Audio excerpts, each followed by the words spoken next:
ये कहानी है एक सिपाही की जिसे छुट्टी मिली थी। सिपाही ने आसपास देखा और उसे जंगल में एक घर दिखाई दिया जो मुर्गी के पैरों पर खड़ा था। कभी कभी तो सिर्फ एक ही पैर पर खड़ा हो रहा था। घर के अंदर थी एक बूढ़ी औरत जिसने सिपाही को देखा और किसी वजह से उसे सूंघा भी। हाँ, बूढ़ी औरत ने कहा, एक सिपाही, मुझे लगा ही था मैंने एक जवान को सूंघा है। अंदर आ जाओ बेटा, खाना तैयार है। सिपाही बहुत खुश हो गया। ये हुई ना कुछ बात, यही है बिल्कुल सही तरीका। पहले आप मुझे खाना दो और फिर एक ड्रिंक। अगर आपसे ऐसा नहीं होगा तो आप एक सिपाही को लड़ने नहीं भेज सकते।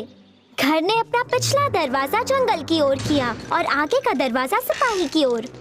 सिपाही ने अंदर पाँव रखा और उसके पैर वहीं पर जम गए। अरे बाप रे बाप, ये मैं कहाँ आ गया? आखिर ये किस तरह की जगह है?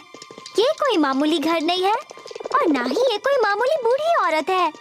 ये तो बूढ़ी विच है जिसका एक पाँव लकड़ी का है। ये अच्छी बात नहीं है।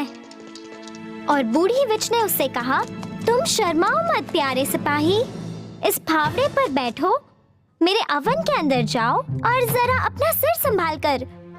और प्लीज मना मत करना, मैं तुम्हें जल्दी से भून दूंगी क्योंकि मेरे घर में खाने के लिए और कुछ भी नहीं है। क्या आप मुझसे झूठ बोल रही हैं? सिपाही ने अपनी आंखें छोटी करते हुए कहा। तुम्हारा मतलब क्या है? बूढ़ी विच ने सिपाही से पूछा। आपने कहा कि आपके पास घर में खाने को कुछ नहीं है, पर झूठ बोलना अच्छी बात नहीं होती। यहाँ मुझे बेंच के नीचे एक कुल्हाड़ी दिख रही है। क्या आप इस कुल्हाड़ी के बारे में भूल गई? सिपाही ने कहा। क्या तुम मजाक कर रहे हो सिपाही? बूढ़ी विच ने गुस्से से कहा। कुल्हाड़ी खाने की चीज नहीं होती। बहुत हुई तुम्हारी बेकार की बातें, अब चलो जाओ अवन के अंदर। पर सिपाही ने बूढ़ी विच की बात नहीं मानी। आपको तो कुछ भी पता नहीं है।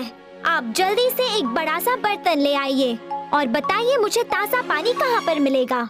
मैं आपको दलिया बनाकर दिखाऊंगा इस कुल्हाड़ी से। दलिया खाना बहुत ही अच्छा होता है, वो जंक फूड की तरह गंदा नहीं होता।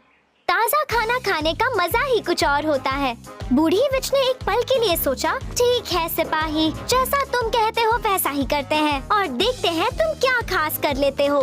और फिर सिपाही ने कुल्हाड़ी को उबालना शुरू किया। वो उसे कुछ देर तक उबालता रहा और चम्मच से पानी को हिलाता रहा। बूढ़ी विच को सिपाही का बनाया हुआ कुल्हाड़ी का दलिया चखना था। तो क्या हो रहा है? क्या कुल्हाड़ी अच्छी तरह पक गई है? सिपाही ने उसे चखा और कहा, इसमें किसी चीज की तो कमी है, शायद हमें इसमें नमक डालना चाहिए। बूढ़ी विच नमक ले आई। सिपाही ने एक चुटकी नमक पानी में डाला, फिर उसे चखकर कहा, ये कितना टेस्टी है, मुझे भी चाहिए, मुझे भी दो। बूढ़ी विच ने अपने पैरों पर उछलते हुए कहा, आपको चाहिए? अफसोस ये 2 लोगों के लिए काफी नहीं है। कुल्हाड़ी बहुत ही छोटी थी, ये मुझे ही कम पड़ेगा। हो सकता है आपके पास यहाँ पर कहीं एक और कुल्हाड़ी पड़ी हो। नहीं, वो तो नहीं है, बूढ़ी विच ने चिढ़कर कहा। मेरे पास ये चेन सॉ है, शायद इससे कोई बात बन जाए।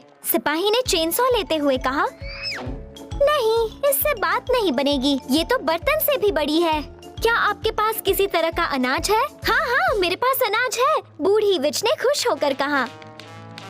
तुम यहीं रुको सिपाही, मैं अभी लाती हूँ। फिर उन्होंने बर्तन में अनाज डाल दिया। सिपाही ने उसे मिलाया, फिर चखा। ये तैयार है, उसने कहा। अपना चम्मच लाओ और चखो जो मैंने पकाया है। बटर लाना मत भूलना, बटर से खाने में जान आ जाती है। फिर दोनों टेबल पर बैठे और दलिया खाने लगे। बूढ़ी विच उसे खाते हुए उसकी तारीफ किए जा रही थी। ओह प्यारे सिपाही, तुम बहुत अच्छे हो, मैं तुम्हारी एहसानमंद हूँ। तुमने इस बूढ़ी औरत की बहुत मदद की। मैंने इतना अच्छा दलिया पहली बार खाया। प्लीज मेरे लिए इसकी रेसिपी लिख देना, मैं आज के बाद कभी किसी और को नहीं खाऊंगी। अब से मैं सिर्फ और सिर्फ हेल्दी खाना ही खाऊंगी। मैं तुम्हें यही कहना चाहती हूँ, अच्छा खाना शरीर और आत्मा को सेहतमंद रखता है और वो बुरे लोगों को भी अच्छा बना देता है।